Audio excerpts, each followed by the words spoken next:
दोस्तों आज की कहानी बहुत मज़ेदार होने वाली है। आज हम बात करेंगे जरासंध और श्री कृष्ण के ठनबन के बारे में।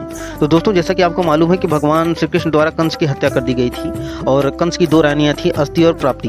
पति की मृत्यु से दुखित होकर वह अपने पिता जरासंध की राजधानी मगध को चली जाती हैं और वहां जाकर वो अपने पति की मृत्यु का सारा वर्णन अपने पिता को बताती हैं, जिससे सुनकर जरासंध बहुत क्रोधित हो जाता है और वह प्रतिज्ञा करता है कि यादवों को धरती पर से मिटा देगा और इसकी शपथ ले लेता है। उसने यदुवंशियों को समाप्त करने के लिए 23 अक्षौहिणी सेना तैयार करके मथुरा नगर को चारों तरफ से घेर लिया, क्योंकि वह यदुवंशी नरेश भगवान कृष्ण को मारना चाहता था। उसकी सेना को देखकर भगवान श्री कृष्ण ने सोचा कि मैं इसका नाश करूंगा, किंतु अभी उचित समय नहीं आया है। जब तक ये जीवित रहेगा पृथ्वी पर असुरों की बहुत सेना एकत्रित कर लेगा और मैं उन असुरों को मारकर पृथ्वी का बोझ कम करूंगा।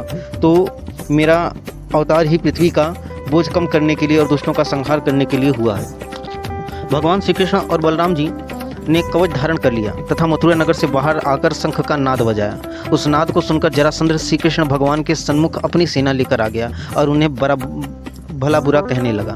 भगवान श्री कृष्ण के बाणों के आगे उसकी अक्षौहिणी सेना टिक नहीं पाई और सेना के सिर धड़ से अलग हो गए।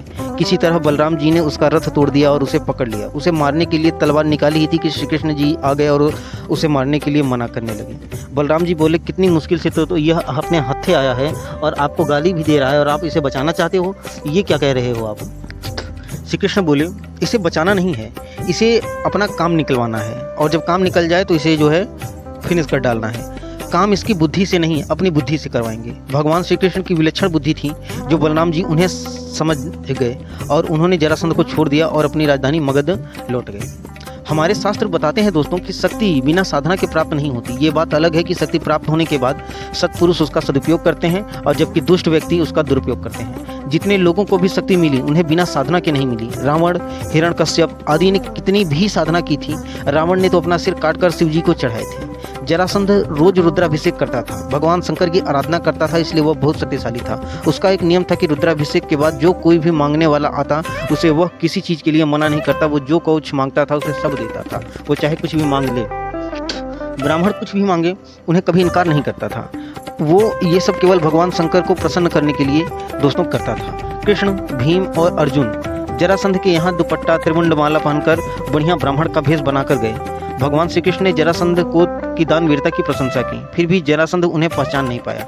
श्री कृष्ण ने भीम और अर्जुन का परिचय दिया तथा कहा, हम 18 बार मिल चुके हैं, फिर भी तुम मुझे पहचान नहीं पाए, मैं वही कृष्ण हूँ। जरासंध जोर से हंसा और श्री कृष्ण को भगौड़ा कहा, क्योंकि वो जो है वो रण छोड़कर भाग गए थे ना। एक साधु वाला था वो, जरासंध जो है एक विदेशी जो है राजा की मदद से श्री कृष्ण को हराने के लिए लाया था। तो श्री कृष्ण जी डिमांड रख देते हैं कि सेना का इसमें संहार क्यों करना, हम ही और तुम लड़ते हैं। और जब वो लड़ने के लिए आया तो श्री कृष्ण जी भाग लिए और भागकर जो है एक गुफा में छिप गए और वहाँ एक साधु जो है विश्राम कर रहा था। वो साधु के पास इतनी पावर थी कि वो अगर आंख खोलकर किसी को देख ले तो जो है भस्म हो जाए। अब श्री कृष्ण जी जाके गुफा में छिप गए और वो राजा आया तो उसने अहंकार से उस साधु को लात मार दिया। वो साधु उठा और उसने कहा, भड़वे रुक, तुझे बताता हूँ। और उसने जो है उसे देख लिया और वो जो है राजा वहीं भस्म हो गया। तो दोस्तों इसी बात पर श्री कृष्ण बोले, अब मैं युद्ध के लिए तैयार हूँ। जरासंध बोला, अर्जुन मुझसे अवस्था में छोटा है, इसलिए मैं उससे नहीं लड़ूंगा और तुझसे तो मैं बिल्कुल भी नहीं लड़ूंगा। इसलिए वह भीम को एक गदा देता है और स्वयं एक गदा लेता है और युद्ध आरंभ कर देता है। 27 दिन तक दोस्तों 27 दिन तक युद्ध चलता रहा। भीमसेन की हड्डी दर्द करने लगी, क्योंकि उसे भी जरासंध को भी बहुत ज़्यादा वरदान था, उसे कोई मार नहीं सकता था। जरासंध बड़ी जोर से उसे गदा मारता, भीमसेन थक जाता और श्री कृष्ण से कहता, कल से मैं युद्ध नहीं लड़ूंगा, क्योंकि पिटाई सिर्फ मेरी ही होती है, तुम लोग अखाड़े में खड़े हुए केवल देखते हो, कोई सहायता नहीं करता। श्री कृष्ण ने भीमसेन से एक दिन का समय मांगा और 28वें दिन भयंकर गदा युद्ध हुआ।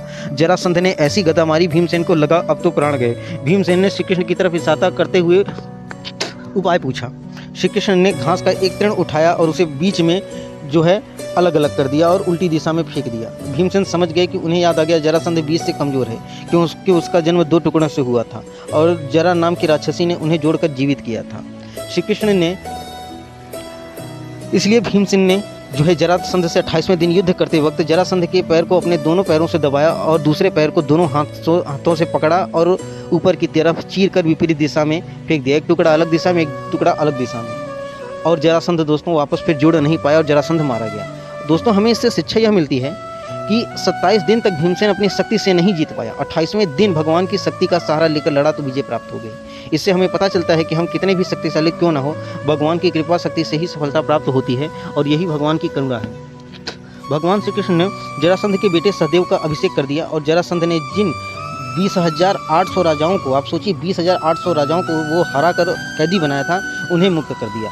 तो दोस्तों आज की कहानी से हमें शिक्षा ये मिलती है कि अगर हमारे पास ताकत है और उसका हम सदुपयोग नहीं करते हैं तो वह ताकत हमारे किसी काम की नहीं है।